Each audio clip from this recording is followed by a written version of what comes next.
Bonjour tout le monde! C'est drôle, ça, Guillaume, tu me vois pas, hein, c'est ça le problème. C'est pour ça que c'est comme un peu bizarre. J'espère que... Oui?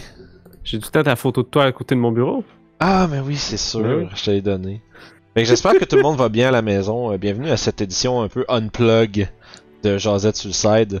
Bon, pour des raisons évidentes, on peut pas être ensemble. Fait que, on a décidé de profiter de cette occasion pour faire quelque chose d'un peu différent. On va essayer de créer un peu comme une petite série là, instructive là, sur Roll20, puisque comme vous voyez, mauvais bord, juste ici, on fait partie du Roll20 Spotlight. Donc on a une commandite de Roll20 pour avoir justement accès à tout le contenu de Donjons Dragons sur leur plateforme. Et je trouvais que ça serait une bonne occasion d'utiliser ce privilège pour un peu faire le tour de la plateforme, puis de qu'est-ce que ça peut faire, puis comment s'en servir.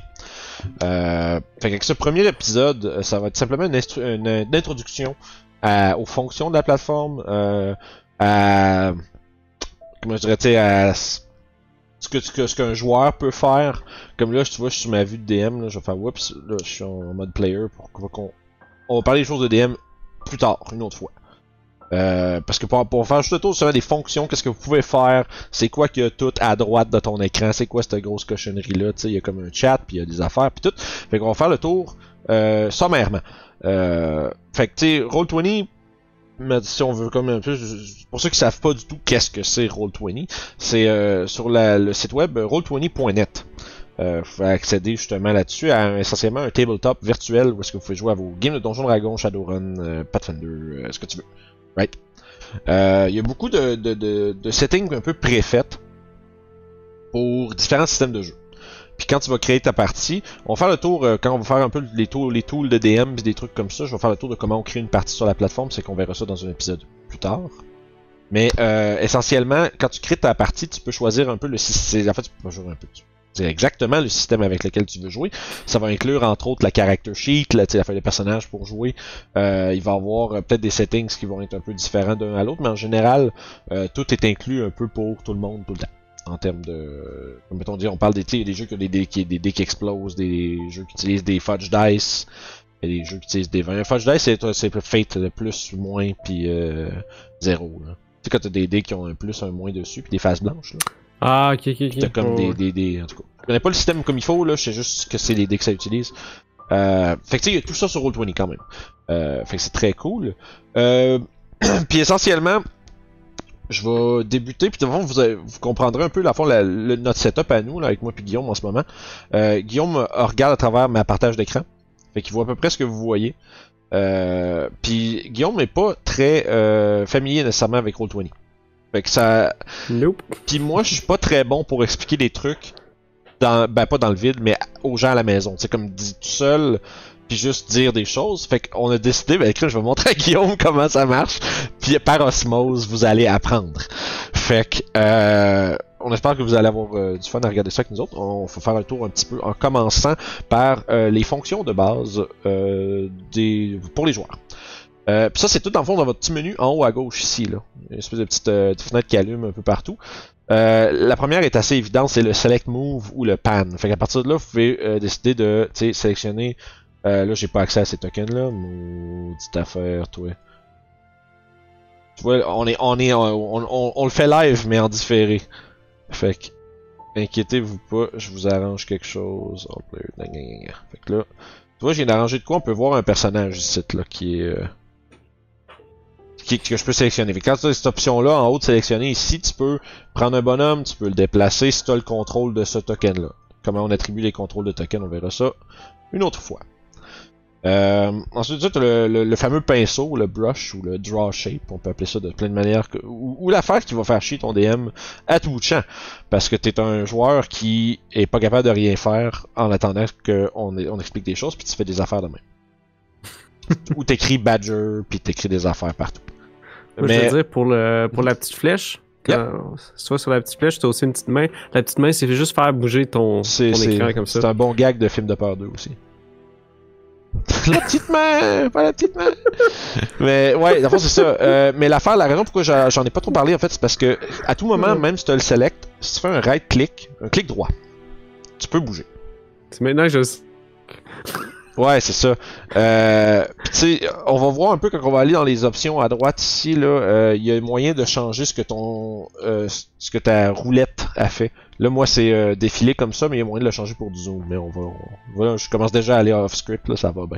Fait que, avec le draw shape, on peut faire comme ton, on peut faire des carrés, des choses comme ça. Ça a l'air con, là. Je dis, on fait des carrés, c'est cool, mais savoir il est gros comment ton entangling route, là, c'est 4x4, ben tu l'as ici, ça peut servir à justement démarquer des zones de sorts, ça peut servir à peut-être juste un descriptif ou rajouter quelque chose pour tes joueurs en disant toute cette section-là, ben il y a comme des débris qui se sont effondrés, puis là c'est rendu du difficult terrain. Ça te permet de mettre un visuel sur quelque chose. Parce que là on est sur un quadrillé blanc. Normalement on peut peut-être se faire des maps et des choses comme ça. Une autre affaire qu'on va regarder une autre fois.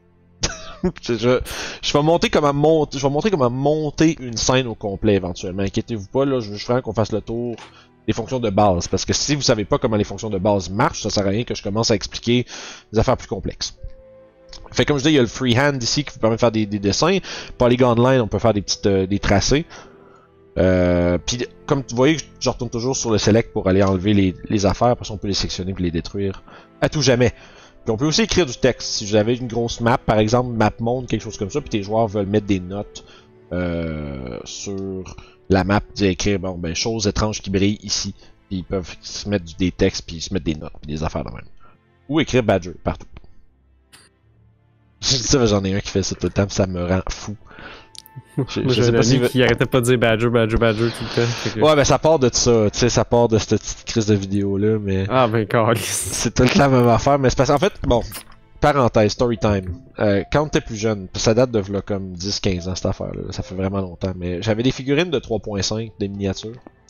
Puis on avait un mat, tu sais les mats en vinyle comme beige là. On avait tu sais nos figurines puis tout, mais entre autres j'avais un Dire Badger dans les trucs, puis pendant que je regardais pas, le gars en question il faisait tout le temps, il remplaçait une figurine par le Badger sans que je m'en rende compte. Si j'étais tourné, je regardais pas où il rentrait le Badger sur le coin de la map quelque part. Puis j'étais comme toujours, qu'est-ce que ça fait là ça? Puis en tout cas, fait que Badger c'est ça.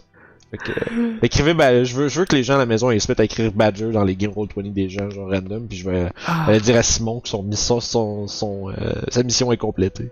Mais ça venait pas d'un vidéo qui disait Badger. Ouais, les petits Badgers qui dansent, mushroom, puis Snake, tout ça, ouais, c'est ça. Fait que bref, troisième option, on a la loupe, fait que fameux zoom. Fait que tu peux zoomer à 90%, tu peux monter à 250 pour faire comme oh mon dieu, il est laid ce gobelin. Fait que bref, tu peux gérer ton zoom comme ça, ou à droite, ici, il y a aussi un slider qui fait la même chose. Fait que tu sais, il y a plusieurs manières de le faire, puis dans tes settings, tu peux mettre ta roulette genre le zoom, tu sais, fait que tu peux faire des affaires comme plein de manières en fond de gérer ta vie. Quatrième option qui est très très cool, je l'utilise vraiment, tout le monde l'utilise très souvent, c'est la règle. Avec ça, tu peux décider de, tu sais, en imaginant que ta scène est setupée avec une distance, par défaut c'est toujours des carrés de 5 pieds. On peut mesurer une distance, fait que tu sais, comme le priest veut savoir, je peux-tu caster Guiding Bolt, puis là tu fais 30 pieds, c'est dans ton range, vas-y. Fait que tu sais, ça peut servir à ça. Puis truc intéressant, tout le monde le voit ça en passant. Parce qu'ici, il y a l'option Show to Others, qui dit que tu peux montrer ta vue à les autres. Mais si t'es un joueur qui est en train de faire un plan machiavélique pour planter le monstre de ton DM, puis tu veux pas catch qu'est-ce que tu es en train de faire, tu fais Hide from Others. Là, je dis ça, mais je pense que le DM le voit pareil. Mais comme DM, tu peux checker les distances sans que tes joueurs le voient. Fait que tu fais Hide, puis là, les gens le voient pas. Mais je serais pas surpris que les joueurs puissent le cacher quand même, parce que c'est ça le but, là. Puis il y a 3 options en haut, c'est les snaps, fait que snap to center. Si tu veux checker ce qu'on a dit, de centre de case à centre de case, sinon tu peux y aller de coin à coin. Des trucs comme ça. Et après ça, tu as no snapping, où est-ce que là tu as comme genre 17.1. Là, ça peut être utile. En général, s'il n'y a pas de grid de setter sur une map, ton no snapping va être là par défaut. Fait comme mettons, si tu fais une map qui est surtout avec les modules préfaites, une ville puis des choses comme ça.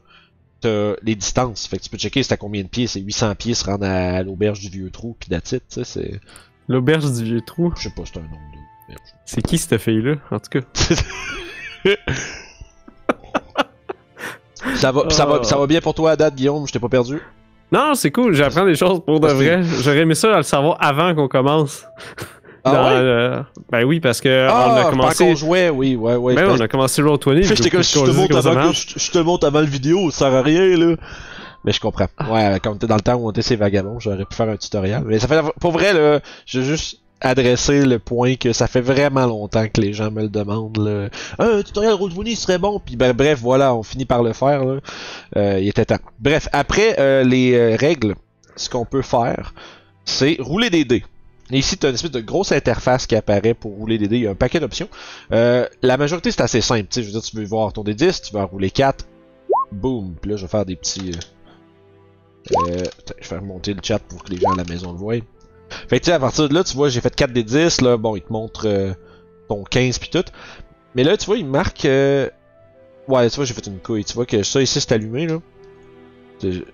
Ce que ça fait, ça, c'est les... parce que tu vois, là, je passe un peu de coq à l'âne, mais dans la même... branche. Les espèces de trucs en haut, c'est des modificateurs à ton jet ou des, on va dire des fonctions. Les petits crochets, c'est pour ce qu'ils appellent un inline. Si tu veux pas que ça prenne toute cette place-là, là, ton roll, je vais refaire 4 des 10 encore. Tu vois, ça fait juste, pour les gens à la maison, tu vois que ça fait un petit carré jaune avec 21 dedans. Tu sais, au lieu de faire la grosse interface puis de la grosse espace, ça compacte ton roll. Si vous êtes le genre de personne qui aime pas ça, moi je m'en sers jamais, mais si vous êtes le genre de personne qui aime pas ça avoir beaucoup d'espace occupé dans votre chat ou des choses comme ça, ça peut être rapide, mais ça peut aussi être utilisé pour faire... Parce qu'on s'entend, il y a plein de manières d'utiliser Roll20, c'est pas nécessairement de la manière que je m'en sers, mais c'est possible par exemple d'écrire par exemple, frappe fortement et inflige.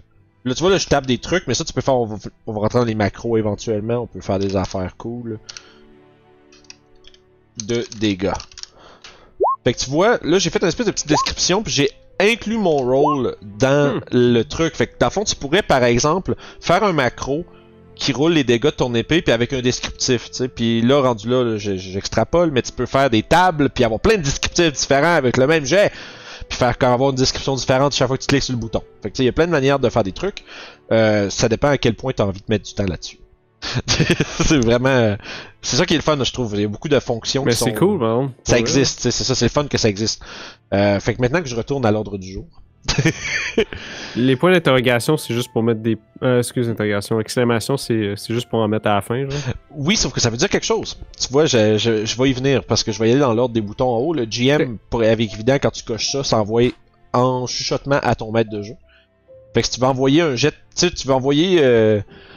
mettons... Insight! Ouais, c'est ça, t'envoies un insight, mais tu veux insight un de tes party members, puis tu veux pas que le reste du groupe voit que tu roules ça. Tu fais GM, puis après ça, tu peux aller rouler ton insight, puis après ça, le GM peut te répondre en whisper, genre, ouais, non, il est clairement en train de dire la bullshit, puis là, personne n'est au courant qu'il y a eu cet échange-là, fait que ça peut être intéressant. Les petits crochets, c'est pour rouler du ident, comme je disais, là, je l'ai tapé tantôt dans le chat, mais tu peux aussi très bien le faire à partir de là.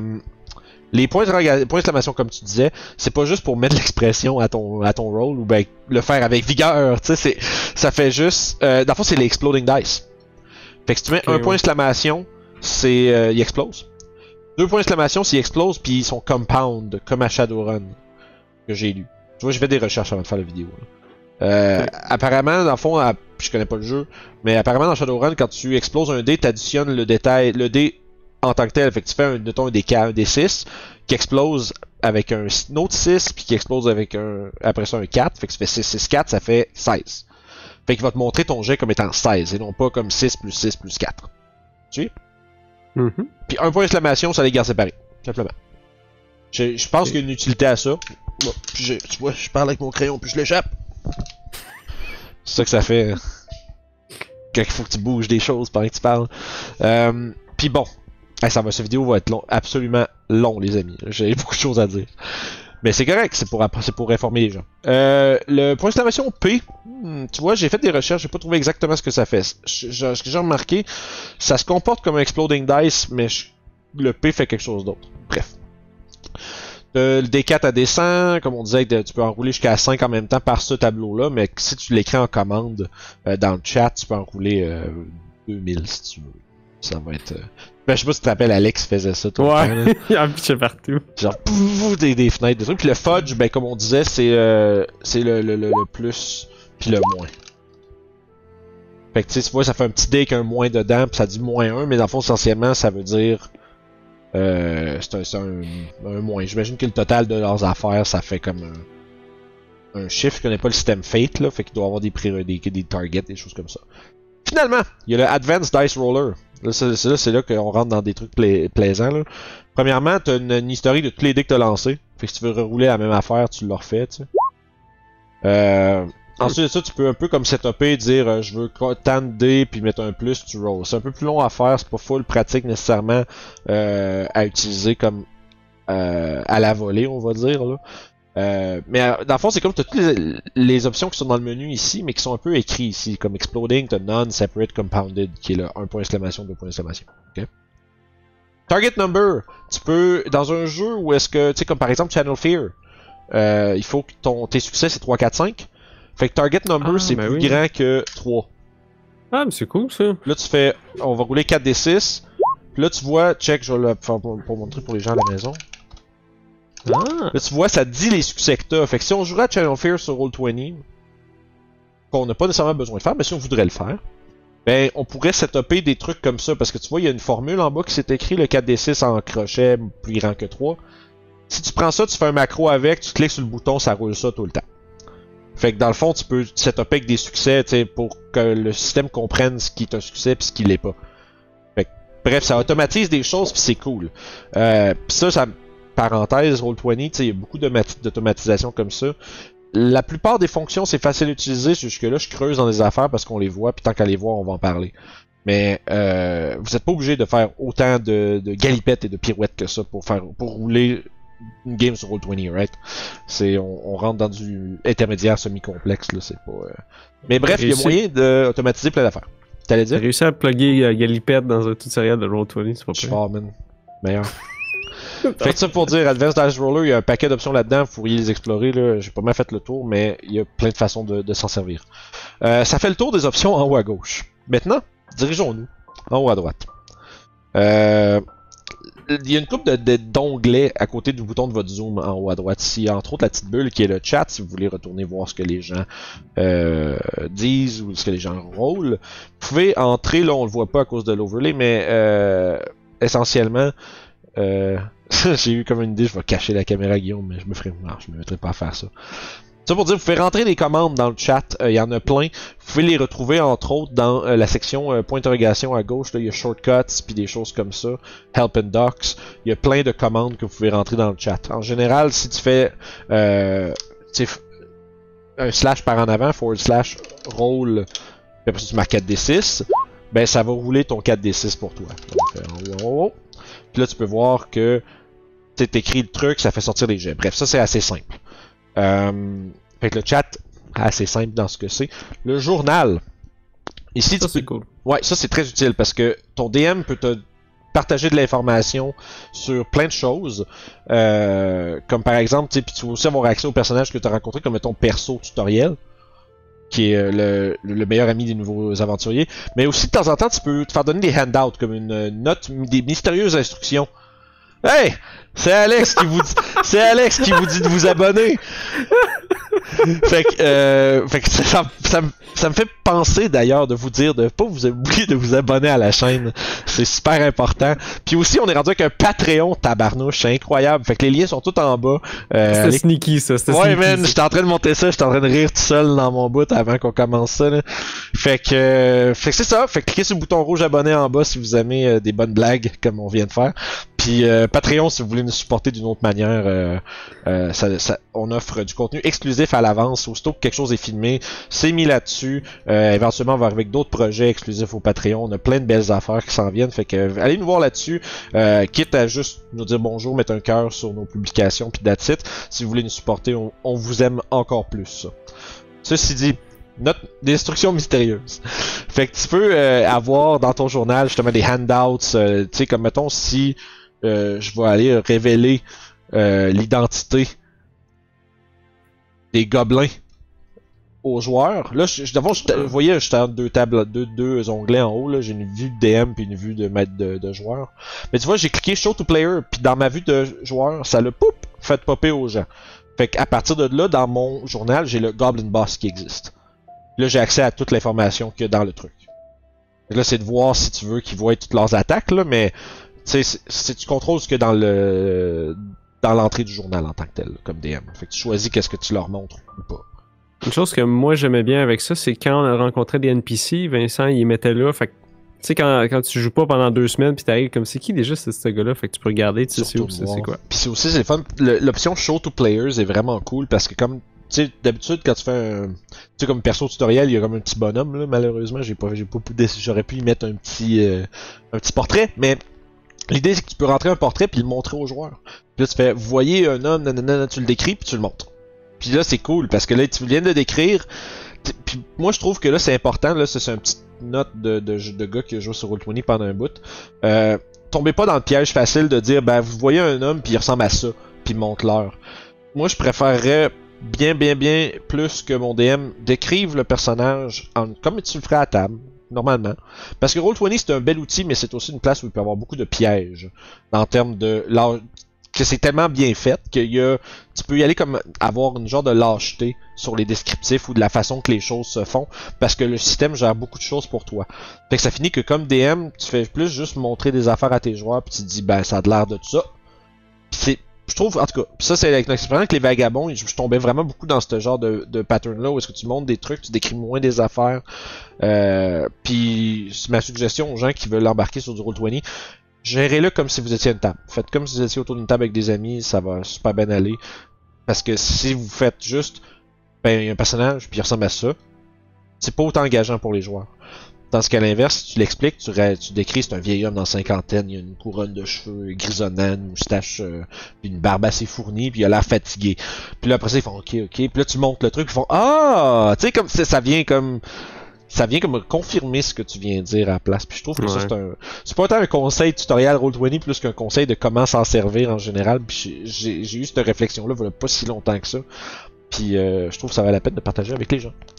Voilà, fait que journal, plein d'affaires intéressantes là-dedans, il y a des instructions comme s'abonner, puis des affaires de même.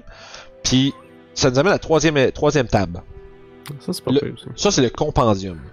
Ça c'est là que, comme DM, faut que tu fasses peut-être confiance à tes joueurs, où il y a peut-être des settings que je me rappelle pas, mais c'est essentiellement si tu veux trouver quelque chose, tu fais Fireball, comment ça marche, tu sais, Fireball, pis là, wow, Fireball, pis là t'as des spells, là t'as, gadon ça, c'est Fireball.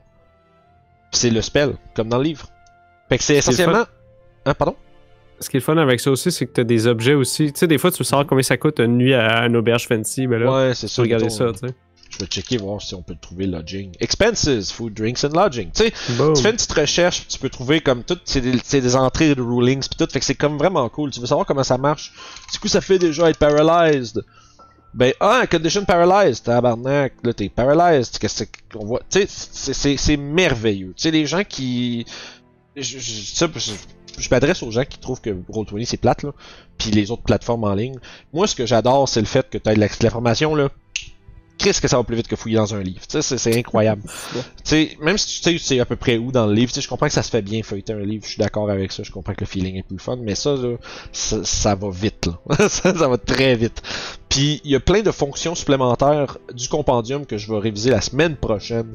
On continue, on n'a pas fini, mais il y a des affaires plus poussées, ça fait qu'on peut des choses qu'on peut faire avec le compendium que je vais vous parler la semaine prochaine. Mais tout ça pour dire, le compendium, c'est essentiellement tout ce dont tu as accès pour jouer au jeu. Disclaimer, truc important à dire, faut que tu ailles les livres pour ça. Fait que c'est pas quelque chose que avec un compte gratuit avec absolument rien tu vas avoir accès. Tu vas avoir accès aux règles du SRD, donc l'Open Game License puis des trucs comme ça. Si le jeu a une licence ouverte, tu vas avoir accès à toutes ces choses-là. Mais par exemple, si tu veux, tu sais, je vais aller chercher un bon vieux Death's Kiss qu'on a vu dans les Vagabonds. Ben ça c'est Volo, ça. Ouais, c'est ça. Tu vois à droite, là, c'est un peu petit pour les gens, là, mais à droite, il y a un petit symbole de Donjon Dragon avec un VG1 dedans, par exemple. Mais ça veut dire que c'est dans le Volo's Guide 1.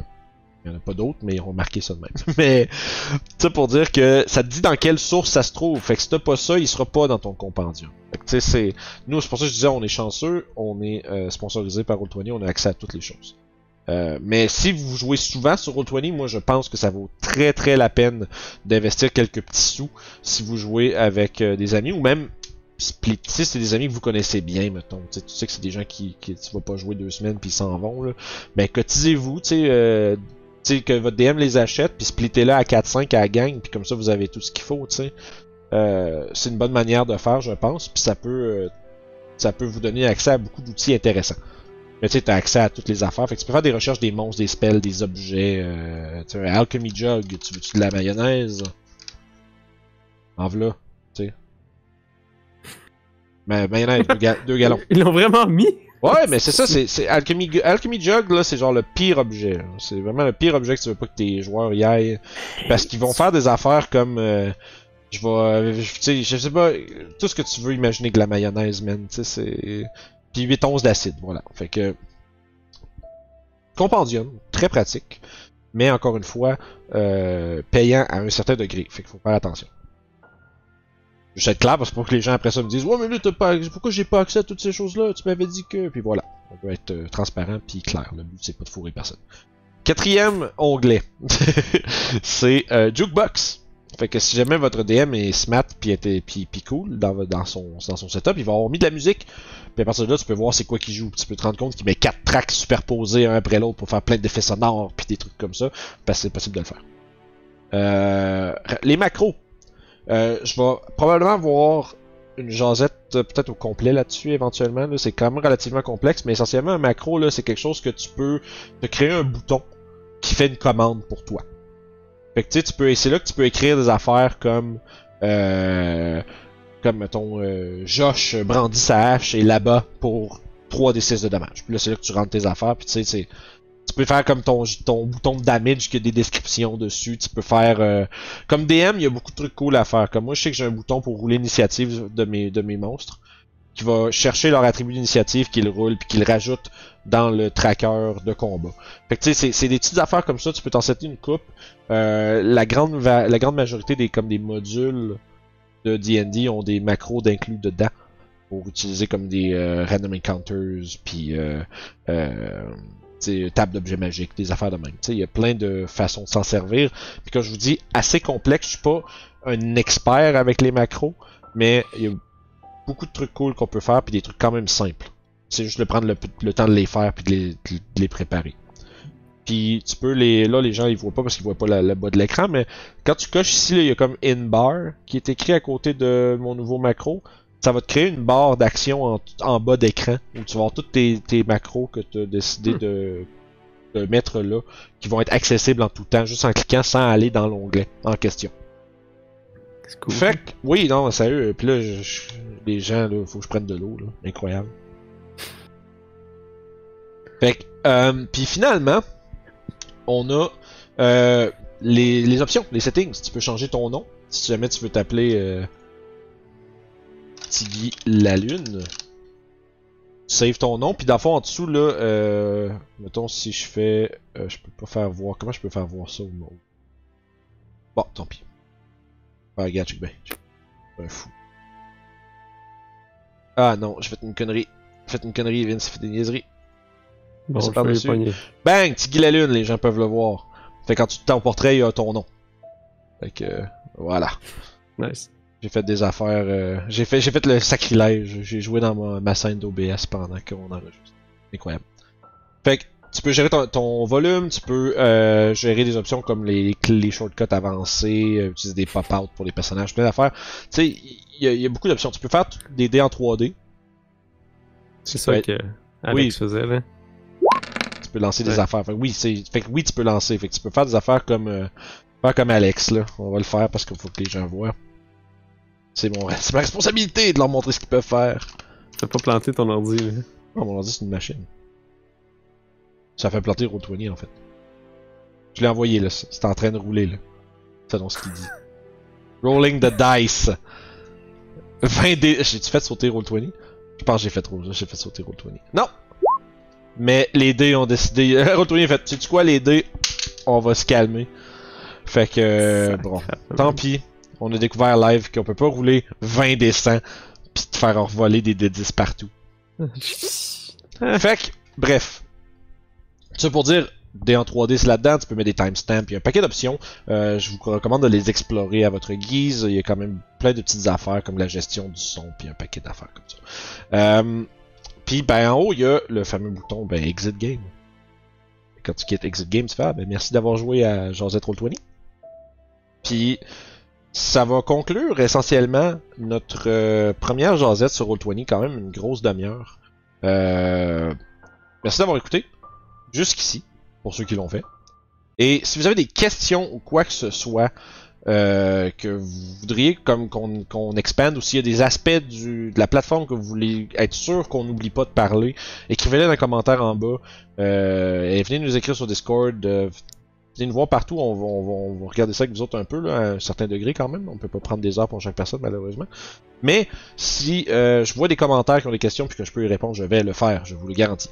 Fait que, ceci dit... moi, j'aurais deux choses à dire avant de terminer. Oui, vas-y. La première, c'est, inquiétez-vous pas, on va recommencer les jasettes quand on va pouvoir se voir physiquement. Parce que moi puis Vince, quand on se voit, on parle à l'infini, genre. Puis, deuxième chose, faites pas juste marquer Badger dans les comments, s'il vous plaît. Ça aurait été drôle que tu le dises là, ils vont le faire parce que tu l'as dit. C'est ça qu'ils vont le faire. J'aurais trouvé ça drôle qu'ils le fassent, man, sans qu'on leur dise, par exemple. Mais wow. Ça m'aurait fait rire. Mais si vous avez des questions, écrivez-les parce que, comme je disais, il y a tellement d'aspects à cette affaire-là, puis il y a comme beaucoup de choses qu'on va checker. La semaine prochaine, on va parler de... T'as peu, je vais checker mes notes exactement. On va parler de, entre autres, feuilles de personnages, créer des tokens. On va parler de comment les monstres ça se fait. Plus ça, on tombe dans l'aspect plus DM un peu. Comment créer des personnages dans Roll20, comment créer des monstres. Comment modifier des monstres qui existent, des choses comme ça.